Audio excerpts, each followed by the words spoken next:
This is heartbeat of Jesus Christ. இது இயேசு கிறிஸ்துவின் இதய துடிப்பு. மத்தேயு எழுதின சுவிசேஷம் 6வது அதிகாரம் 24வது வசனம் சொல்லுகின்றது, 2 எஜமான்களுக்கு ஊழியம் செய்ய ஒருவனாலும் கூடாது.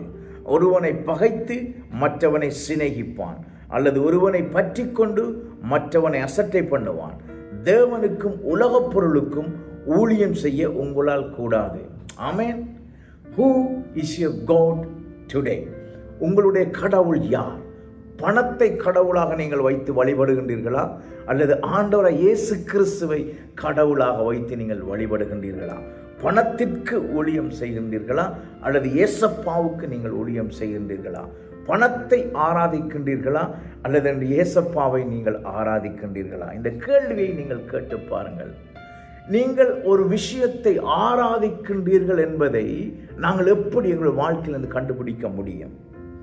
உங்களுடைய வாழ்க்கை அருமையான தேவச்சனமே, எதற்கு நீங்கள் அதிக நேரம் கொடுத்து அதை சிந்திக்கின்றீர்களோ அதை நீங்கள் ஆராதிக்கின்றீர்கள். எதன் மேலே உங்களுடைய முழு நம்பிக்கையை நீங்கள் வைத்திருக்கின்றீர்களோ அதற்கு நீங்கள் அடிமைப்பட்டு கிடக்கின்றீர்கள். எந்த ஒரு விஷயம் உங்களுக்கு ஒரு பிளஷரை அல்லது ஒரு திருப்தியை கொடுக்கின்றதோ அதற்கு நீங்கள் அடிமைப்பட்டு கிடக்கின்றீர்கள்.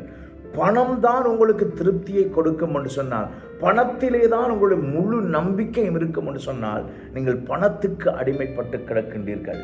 அல்லது ஆண்டவரை ஆராதிப்பது, அவருடைய வேதத்தை வாசிப்பது, அவருக்காக ஊழியங்களை, ராஜ்யத்தின் வேலைகளை செய்வது உங்களுக்கு ஒரு திருப்தியை கொடுக்கும் என்று சொன்னால், நீங்கள் ஆண்டவரை ஆராதிக்கின்றீர்கள்.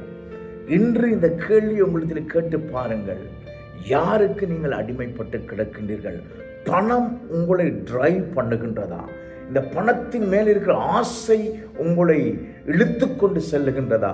அல்லது ஆண்டவர் மேலே இருக்கின்ற ஆசை, அவருக்காக சேவை செய்வது, அவரை ஆராதிப்பது உங்களை என்னுடைய வாழ்க்கையை இன்று நடத்தி கொண்டு போகின்றதா என்பதை சிந்தித்து பாருங்கள்.